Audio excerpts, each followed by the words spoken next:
Go for it. Friggin' what up, dude?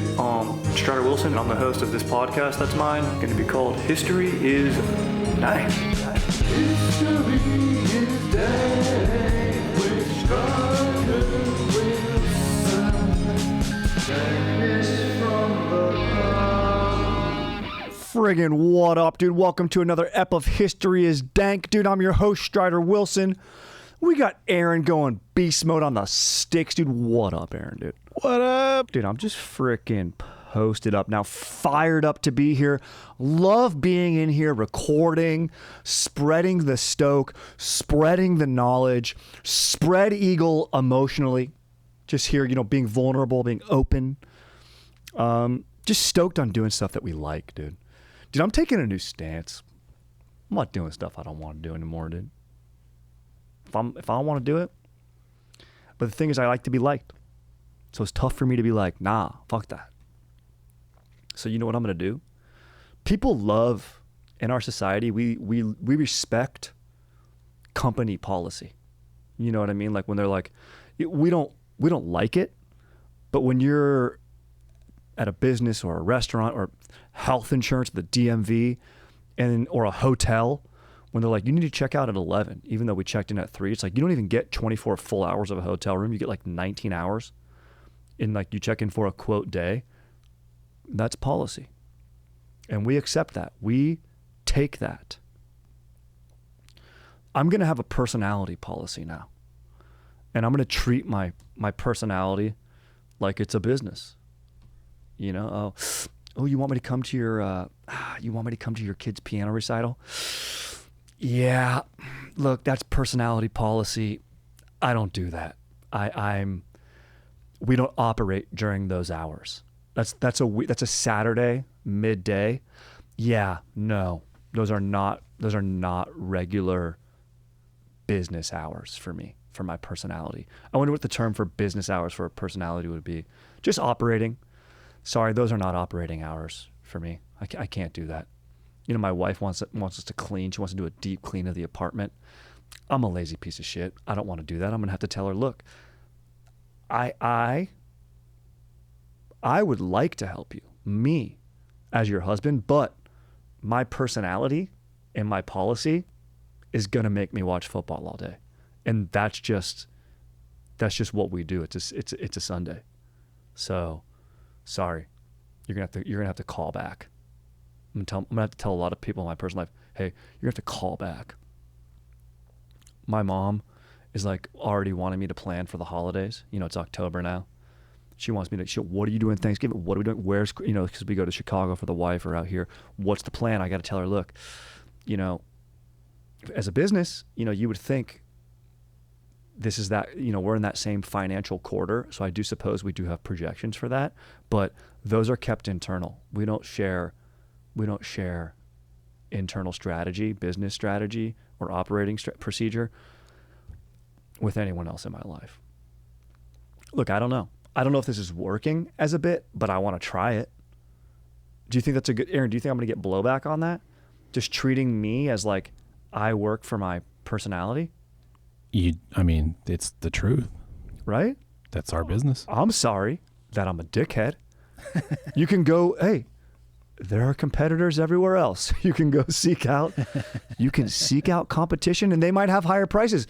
You're getting what you pay for. I'm not asking for much in return. I'm just asking for a little piece of quiet. I think it's a good freaking deal. I think it's a good move. I'm gonna try it out. But that being said, I love to be here, baby. This one is gratis, mi amigos. Aaron, we haven't played. Let's kick this off with a little Segarini here. We haven't done this in a minute. I was like, we've done Who Said It. We've done, On This Day. We have not played Help Hurt Bone. Ooh. This operates just like Kill, Marry, Fuck. Okay? Which you would do with your friends' wives. Kidding. No, we don't do that. We don't play that game. That's demented. That's called Help Hurt Cuck. Kill, Marry, Cuck is what that's called. This is called Help Hurt Bone.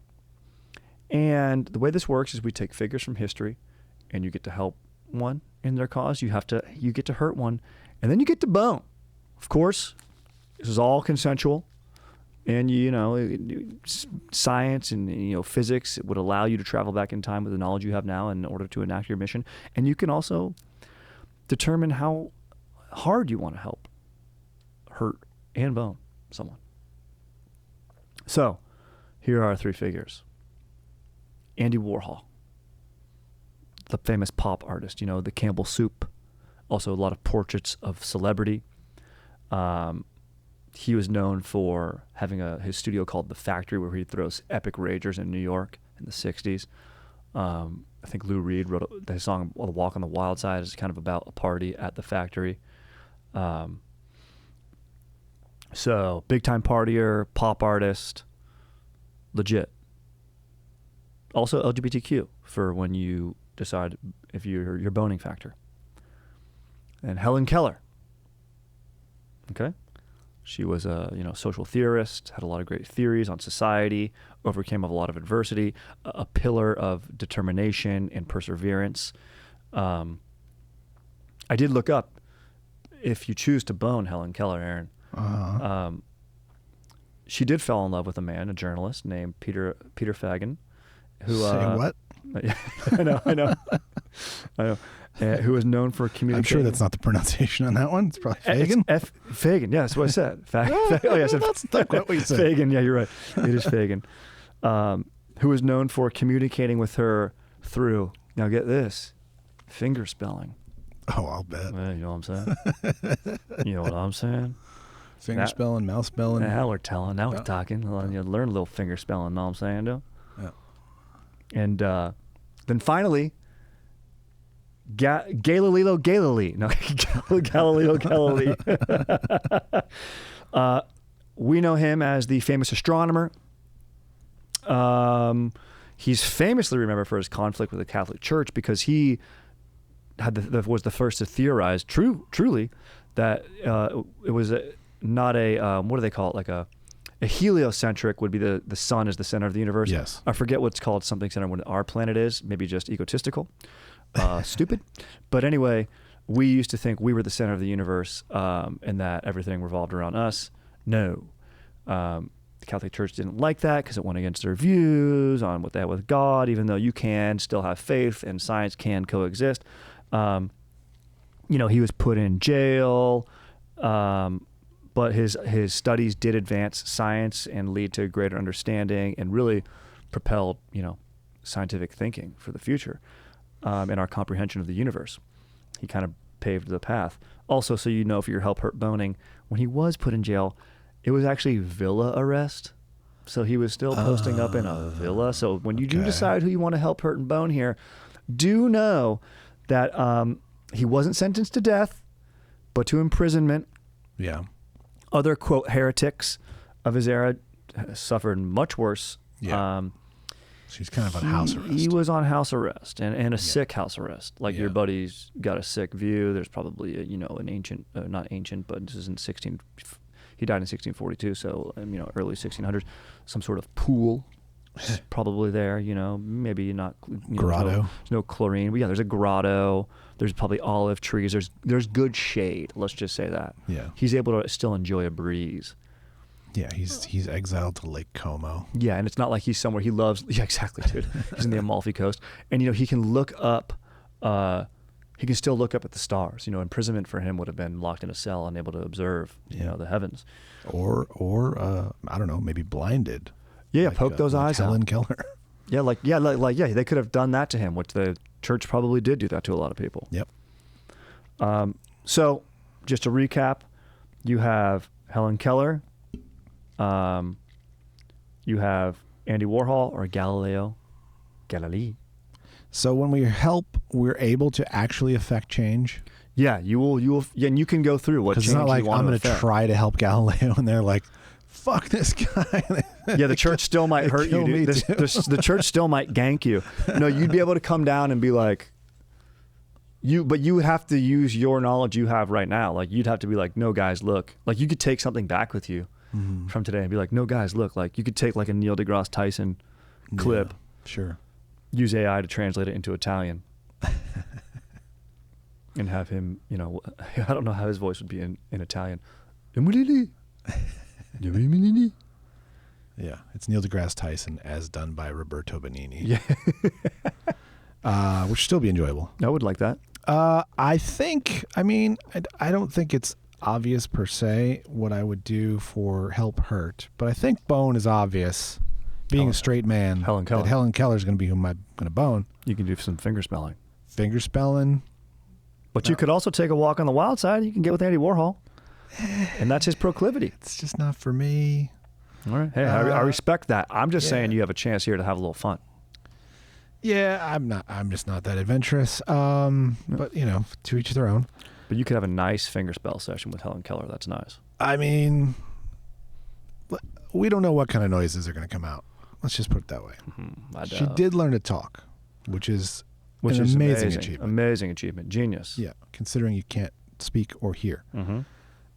Anyway, so I'm going that way. So we have on the record you want to bone Helen Keller. Okay, nice. That was my mission today. Of the three, when given three options and choose one of them, yes, but not. Dude. Yeah. Okay. I'm gonna take this clip. Oh, I'm clipping that. No context.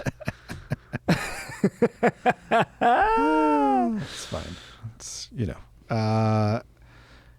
and I think I'm gonna hurt Andy Warhol just because I think Galileo's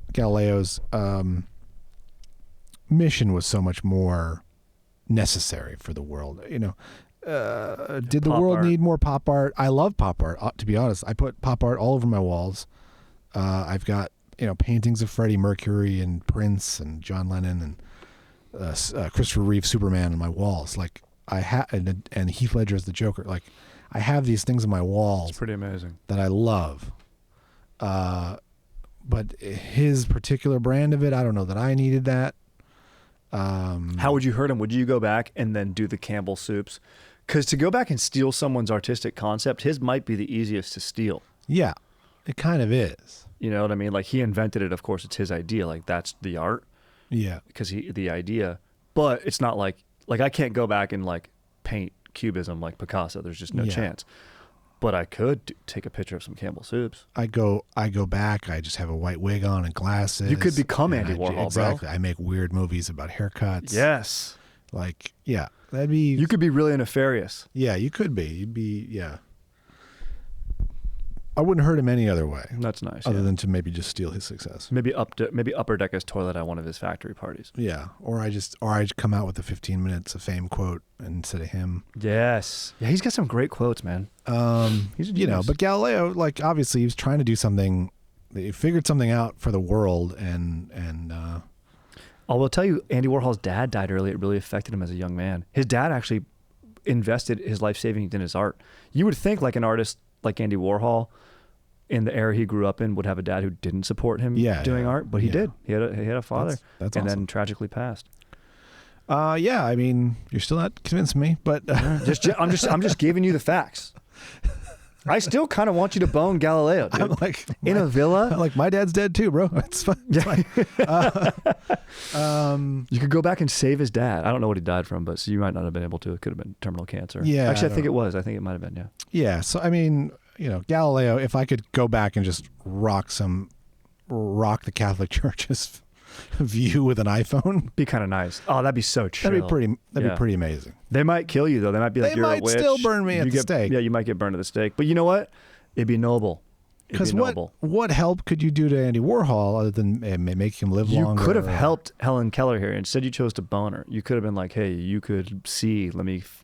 Although I don't think. Who knows there's what no magic. boning her will do? Yeah. It might help. Yeah, you're right. I'd like to think so. You're right. I'm not tooting my own horn. So good that it might, yeah. But when my horn's tooted, it toots. That's what I'm talking about, baby. Okay, now we're talking. Yeah. So, give her the medicine. Given those three options, that's my pick. Fuck yeah. Okay, I love that. Aaron, great call. Moving right along to our next segment. Very fired up for this today. Always love a little help hurt bone. I would say I want to play a little Recast It today. Okay. Now, we're talking today about our subject, which I didn't even mention up top, but you saw it in the title. You can read it. There's a movie called The Vanishing. And this movie is about our topic today. The mysterious disappearance at the Flannan Isle Lighthouse. I was going to say White House. The Flannan Isle Lighthouse in Scotland at the turn of the century, 1900. Now, there's 3 dudes who we could have helped hurt bone on that lighthouse. The Vanishing, 2019, starred Gerard Butler. But here's the thing. No one's seen that. But has people seen, and I think they may have, The Vanishing 1993. With Jeff Bridges? That's the one I think we should play Recast today with, because this movie has a star-studded cast. You got Jeff Bridges, you got Sandra Bullock, ever heard of her? You got Kiefer Sutherland, ever heard of him? Rita Baker, maybe you haven't heard of her, but she's great. No. I probably don't. Now, this movie is kind of, I love the movie The Rundown with Kurt Russell, and I forget who plays his wife. Your what? Kurt Breakdown. Russell. Breakdown. The Sorry. Rundown's The Rock and Christopher Walken. That's actually not that bad of a movie. But Breakdown, yes, with Kurt Russell. Who plays his wife? Kathleen Quinlan. Yeah.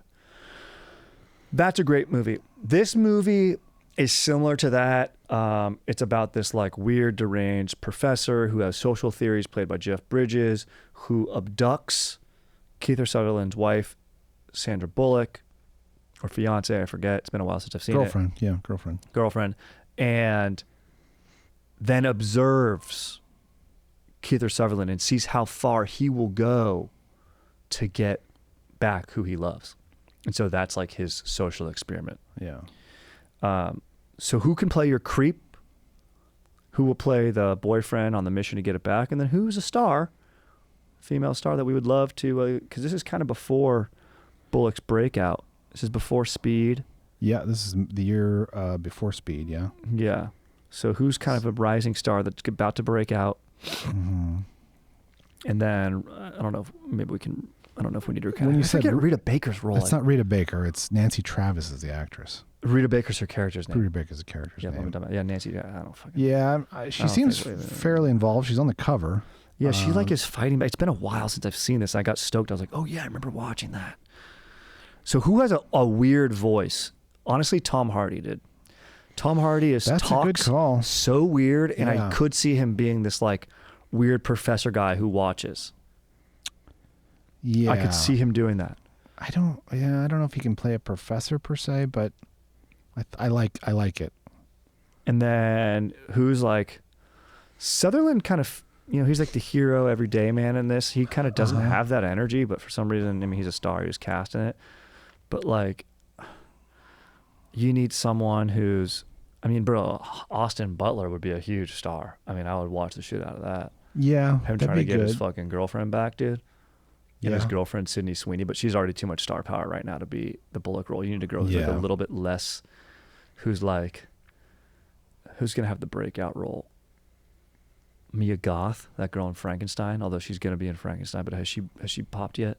Probably. Yeah, I was going to say the girl from... She might be too The girl quirky. from the won the Oscar this past year from... what was that movie called? Amelia Perez? No. The movie that won the Oscar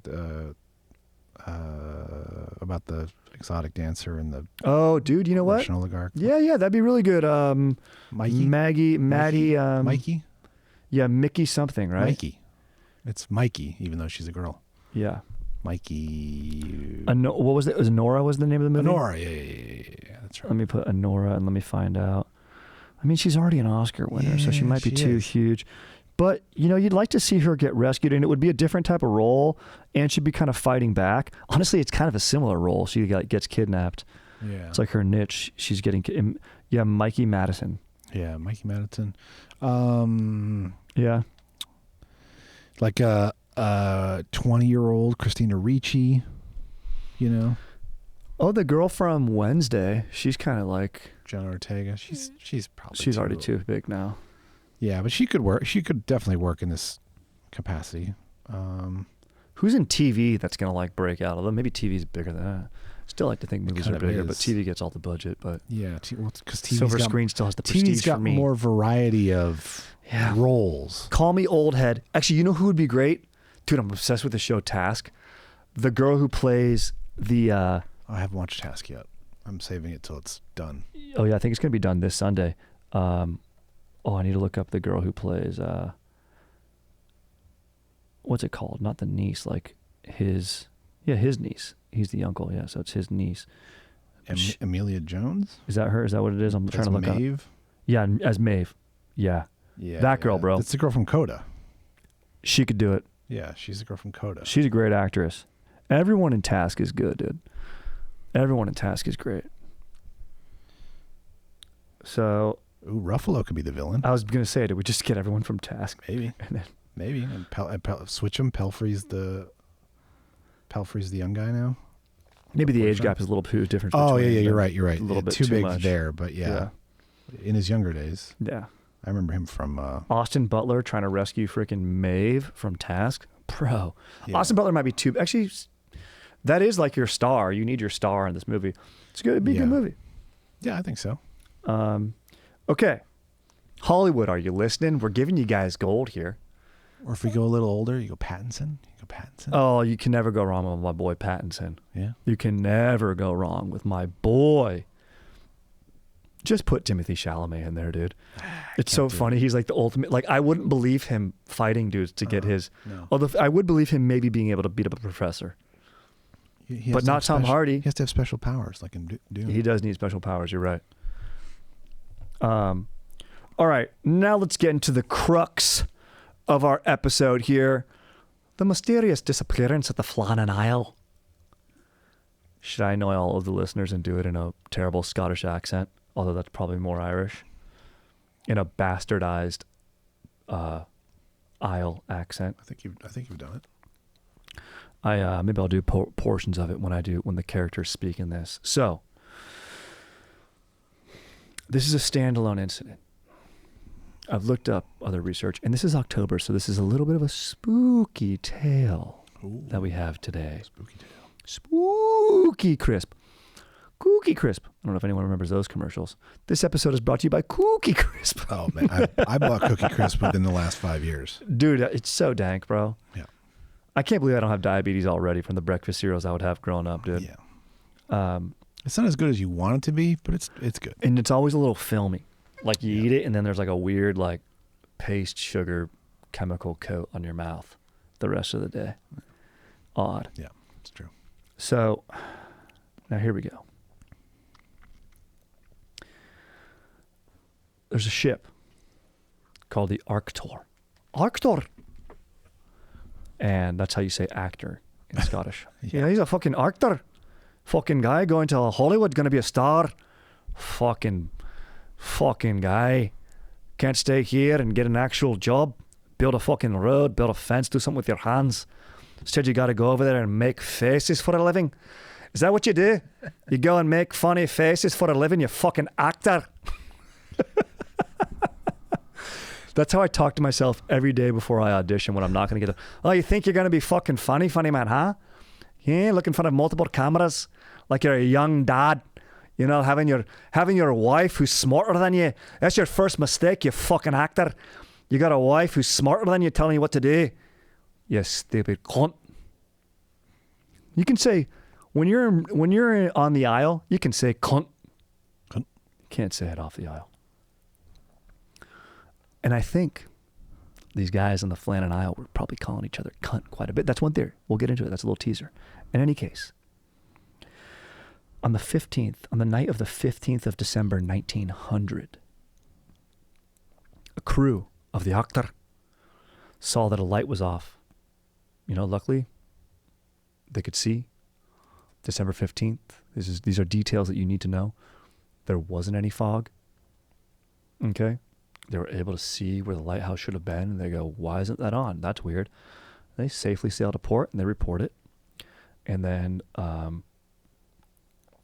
the agency or whatever the lighthouse agency or the port authority, the Northern Lighthouse Board is what it's called, sends out a ship, the Hesperus. Oh, you're going out for a Greek roll, you actor. Gonna go out for a roll of Hesperus. Sounds like something that grows on the bottom of my dick after I fuck a lamb. A Hesperus. It's itching me. It itches. In any case, this ship goes out to investigate. When the ship arrives at the island, on Boxing Day, funny enough, for those of you who don't know, Boxing Day is December 26th. That's where they took their time getting out there. I think it was a couple days trip out, so they may have dispatched a day or two later. Probably took the ship 3 days to get in, 3 days to get back out, so about a week to get out. And probably moved as quickly as they could. Boxing Day is 26th. That's like when everyone who works for the wealthy families and the working class gets the day off, because all the wealthy people got to have actual Jesus' birthday. And then everyone who works, they can celebrate it the next day. Pretty chill. Hey, I'll take an extra holiday. The ship's captain, this guy, Jim Harvey, sounds his horn, sets up a flare, and expects to see a response, right? That's what the lighthouse crew is there to do. They turn on the lighthouse and they keep an eye on vessels going by. No response. I'm going to pretend the captain is Steve Harvey. Just for me. You listener, you can do whatever you want. He sends up a flare. Okay, here we go. And survey says. It's my Steve Harvey. Someone says a perverted answer. Are you out of your mind? Man, are you out of your mind? You got to get right with Jesus. You ever see that clip when Gronk smashed his Lego head on New Year's Eve? No. It's so funny. Like Gronk's all hammered and acting out of his mind, and like Steve Harvey has this kind of cool like Lego bust of his face, and it's kind of cool. It probably took a while to make. And then Gronk just goes up there and spikes it for like no reason. And Steve Harvey is visibly upset. He's like, man, you're unwell. He handles it really well. He's like, what's wrong with you, man? He looks at the camera like, I don't want to work with this guy anymore. And Gronk's like, woo! It was gold. So, they dock the ship. Then the relief lighthouse keeper, this guy, James Ducat. Excuse me. He wants to sorry, I'm ahead of my notes here. My bad, guys. Guys, my bad. I'm sorry. Dude, if you have a tough time saying you're sorry as a dude, which a lot of guys do, say it in a Scottish accent. It does hit harder. Babe, I'm sorry. I was playing 18 rounds of golf. That's probably why it sounds the best, is because golf was invented. St. Andrews, guys were ditching their wives. This is the history and the origin of guys ditching their wives on Sundays. Took place in the Isle, and it would make the most sense. They come home, honey, I'm sorry, I was gone all day. I showed up fucking blind drunk. Couldn't find my way back. I'm sorry. I love ya. Always have. So I'm sorry, guys. I got ahead of my notes. James Ducat, Thomas Marshall, and William MacArthur. Those are the 3 lighthouse keepers. No response from any of them. So the relief lighthouse keeper, a guy named Joseph Moore, he sets up the 160 steep steps to the lighthouse. Gets up there, gets to the living quarters. Moore notices immediately the clock isn't working. That's ghosts right there, bro. Yeah. I don't know about ghost shit. Or batteries. Could also be batteries. But this is 1900. Maybe you got to turn the thing. Also could have just coincidentally died. Yeah. You don't know. But for some reason, clock stopped. And these guys are working around the clock. 3 of them. Yeah. So there's someone should have wound it. Someone should be paying attention to that. Yeah. Also gives them a time of when things could have went wrong. Sure. Potentially. A canary cage was the only sign of life. The bird was fine.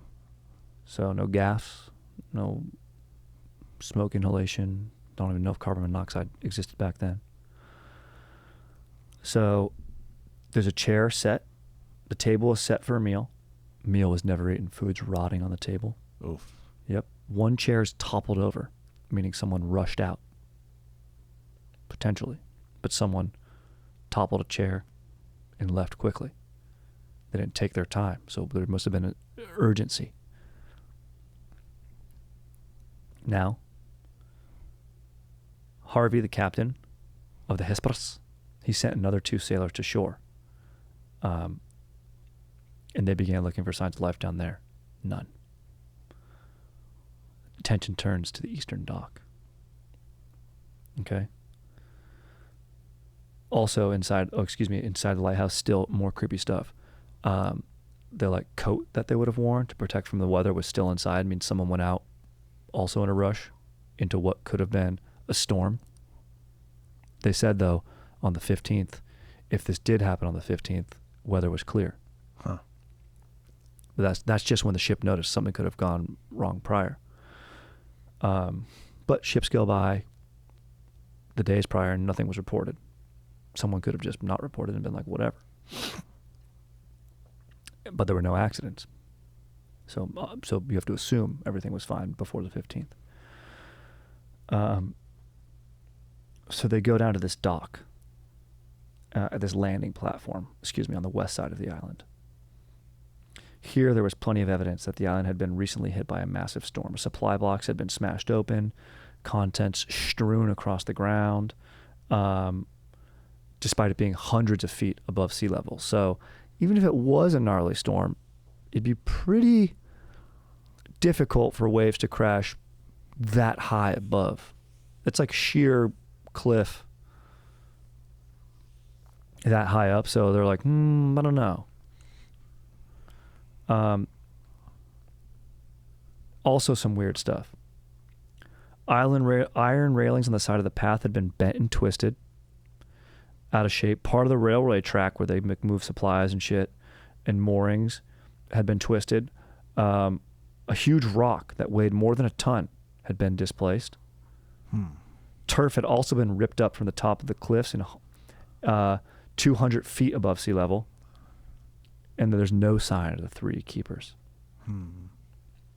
So at this point, did winds sweep them off the cliffs? Why did they run out into this weather? Maybe something was in the house, something creepy, something spooky. Ghosts. Further research, and we always love money, is always a, inspiration for activity. Motive. Smart or not, emotive. If you lose supplies, it comes out of your pay. And it's pretty expensive because they don't want guys selling shit off and then be like, oh, it got lost, and the company pays for it. Like, they would dock you pretty heavily, like if you lost whatever the supplies are that are up there. So it would make sense. There would be motive, like you said, to go out there even in stormy conditions and not have supplies fucking get blown off cliffs. They're like, no, we don't want to lose that shit. We got families to feed and stuff. Yeah. So that would make sense. This is reminding me a bit of the pass in Russia. The Ditlov Pass incident, which they did solve. Yeah. It ended up actually being a Yeti. No. You guys got to go back and listen to that episode to find out. How's that? Evil of me to do that, but it is Halloween after all. There's your trick. Yeah, exactly. And then you go back, listen to that episode, and that's your treat. Yeah. So what happens is this guy Moore, after investigating the dock on the west side of the island, he speculates that Marshall and Ducat must have headed out into the storm to try to secure the equipment, save some dough. Makes sense, bro. When they did not return for dinner, Muirhead's sitting there being like, what the fuck, bro? This clock's ticking. I don't even know how long it's been. Maybe the clock was broken. He's like, how long has it been? Has it been that long? Maybe he gets worried. Then he surmised that MacArthur must have ventured out to try to find them. And then they get swept over the cliffs out into sea, never to be heard from again. Gone. Then you have, this is the 1900s, you get some theories. Is there anything else in this island? Just this lighthouse? Just this lighthouse. That's it. Is it very big? I can't remember. No, it's just a little isle. Okay. It's just a somewhat of an habitable with other small isles around it so ships don't go through that area. Okay. These guys did have debts, so money is a motive here, but they also did have some families. So they could have just taken a boat and said, later, dude, and just all of them gone. Help hurt boning each other on some other isle. Friggin' rode their boat. They said that maybe a pirate crew could have come through, But they would have probably stolen gear. There was no signs of that. Yeah, so it doesn't make sense. There would have been a struggle. People say, Aaron, a skeletal ghost ship. Sure. People do think this is the era leading up. This is armaments building up to World War I. People do think it could have been foreign spies, foreign agencies come in and abducted these guys. It's a long time before World War I, though. It is, yeah. 15 years. Sea creatures. Or just ghosts. Yeah, the fog. The fog, what came in with that storm. Now, Aaron, there's a logbook. Oh, shit. Okay. Now, the logbook supposedly containing several creepy entries. Cryptic. Very cryptic. Passages. Between the 12th and the 15th of December. Right before the ship, the Aktar, discovered the light was not lit at the lighthouse. In the first entry. It was not lit. Yeah, dude, it was not lit, dude. Dude, honestly, let's be honest. Working at a lighthouse is not lit, dude. It's got to be one of the biggest bombers. Well, unless it's like a family business, like unless your family wife grew up there. But then those kids are going to be weird. Dad did it. You did it. You're going to get a kid who's going to end up being in a rock band, putting lipstick on his face, if he grows up on a lighthouse. Maybe. But he also might be a really learned kid, self-sufficient. It could be this good with his noble, hands. this noble thing passed down generation to generation. But True. Your family biz, Yeah. If you got a smoke show wife, you could have a nice life at a lighthouse. For sure. Hooking up. It's a big phallic symbol. Yeah. So your wife's going to be getting horny, dude, all the time, looking up at that. I would hope so. Reminding her of your hog. Then you guys have, an island to yourself. You're chilling. Supplies come in. You're getting paid. It's not bad. Every once in a while, you get a little relief. You go on vacation to the mainland. Oh, cool. You realize, I hate people. Then you go back to your lighthouse and you're chilling. Not a bad move. Yeah. Nowadays, dude, if they still... I did look up, do we still even use lighthouses? We do in certain instances, but GPS and stuff is taking the cake. Yeah. But they still do exist. So Marshall was supposed to have written that in a great storm, the likes of which had never been seen before, had hit the island. He continued that Ducat was unusually quiet when the storm hit. And MacArthur, this guy known for, kind of being a brash dude, was weeping, crying. So emotions are being tampered with. What's going on here? Something's off. The second entry has all three men praying in the eye of this monstrous storm. So there's a moment of quietness. But Aaron, what goes amiss in the eye of the storm? A third and final entry, supposedly written on the 15th, states that the storm had passed and all was calm. This is also corroborated by the ship being able to see the lighthouse on that day not lit. If it was inclement weather, you'd only be able to see the light. Now, on hearing about these logbooks, people were like, oh, were they actually swept out to sea?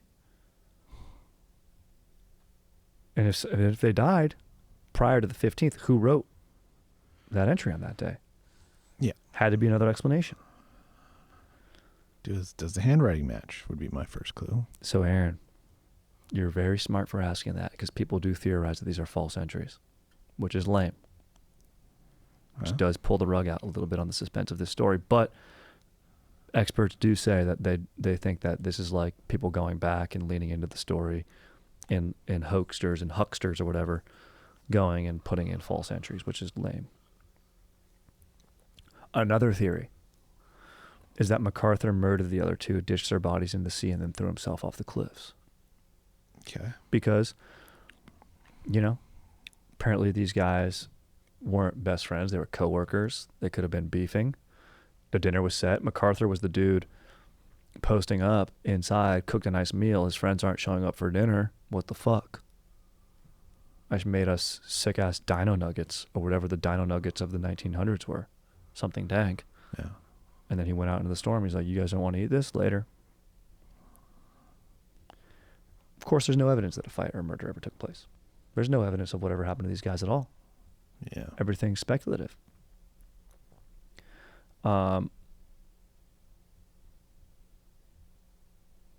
none of them really have a history of violence.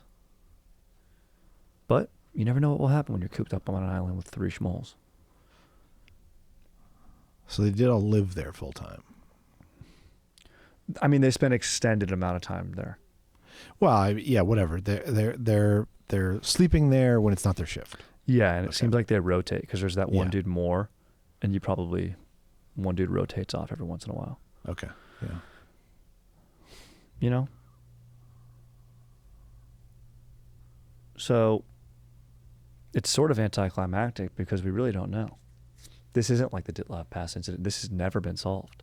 That's why it's a mystery to this day. The theory is up to you. I would lean into maybe they slipped and fell, but it's kind of crazy that all 3 of them, but at the same time, they could have been helping to rescue each other and their bodies just got swept out to sea. You'd like to think in the surrounding area they would see someone. They would go around, but I don't think where the isles are, it's not very navigable. Like you can't really, and they could have been swept under rocks. Like you'll never, like there's surfers at Mavericks and other locations where we know there's bodies under there. They're just trapped under the rocks forever. That could have been what happened. It could have been a gust of wind, takes you right off the cliff. Bye-bye. I've been hiking, dude. I've been to Yosemite. That wind's pretty gnarly. You not want to get up close to those cliffs, and it's slippery and shit. The railing's twisted, that iron railing, that's creepy. Some people think that's supernatural. Ghosts do love lighthouses. It's where they like to post up. It's probably pretty peaceful for them there. I don't know why they like them. They like the sound of foghorns. They do. In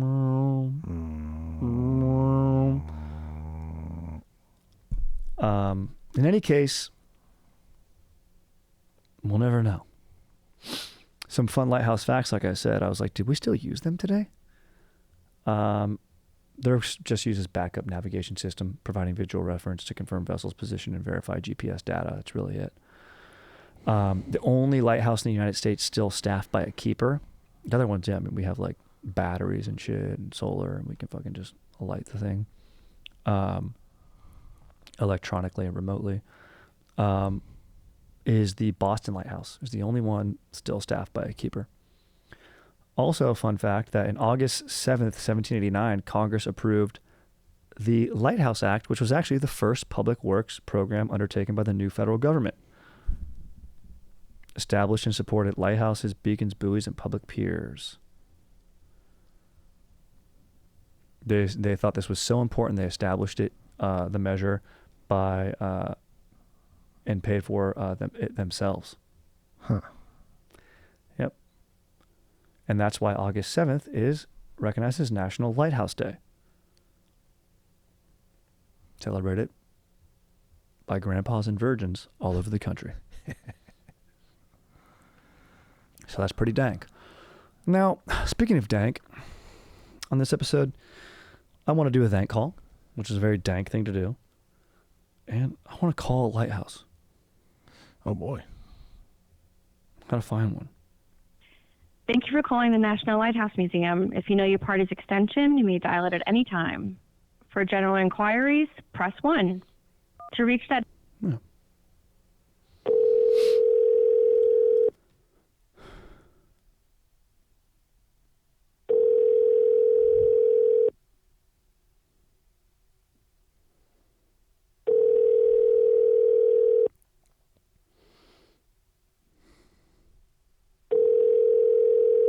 Please answer.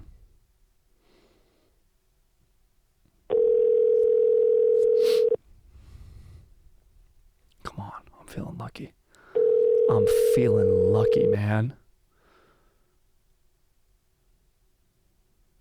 Thank you for calling the National Lighthouse Museum, located next to the St. George Staten Island Ferry. It's New York. Our hours are Wednesday to Sunday, 11 a.m. to 4 p.m. Oh, they're way Please closed. leave your...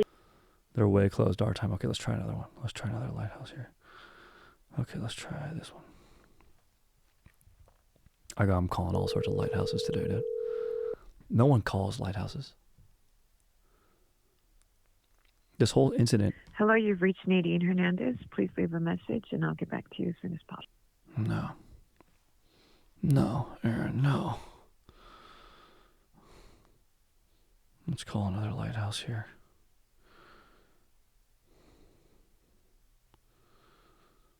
Come on. I just want to thank them, dude. This might be our first failed attempt. Yeah.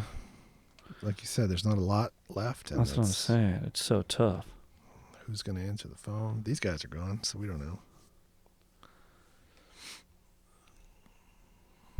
There's a lighthouse in Long Beach. Let's try.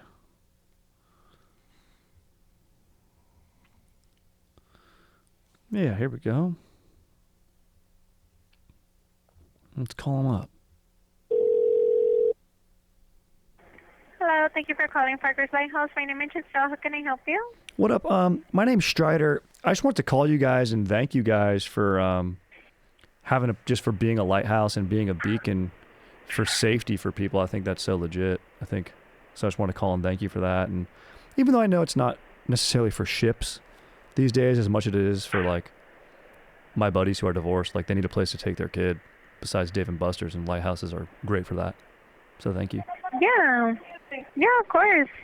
It's also just like a legit, you guys, I guess instead of providing direction for ships, you guys are kind of providing direction for dads who don't even know what to do on Saturdays. So thank you for that. Yeah, of course. Thank you for calling. Of course. So fired up on you guys. Thank you. Keep it up. And for being so aesthetically pleasing, because my wife and I will often get into tiffs about what decor to put in our place. And I think a good painting of a lighthouse is always a fire compromise. Yeah. I'll let the servers know that you called. For sure. Oh, is this a restaurant? Yeah, this is a restaurant. Oh, my bad. I thought you guys were an actual functioning lighthouse. Oh, no. We're called Parker's Lighthouse, but we're not a functioning lighthouse. There's a lighthouse across the way. Oh, sick. Is it lit? They do normally light it up. I'm not completely sure if they do like the lighthouse for the boats necessarily, but they do have the lights around the lighthouse. Oh, that's pretty sick. Cool. All right, well, maybe I'll still tell my buddies about your guys' restaurant. You guys maybe have nuggets. They can take their kids there or something. Yeah, of course. We'll hope to see you here. Sounds good. Late. Okay. Have a great day. You too. Bye-bye. Thank you. Bye. Thanks.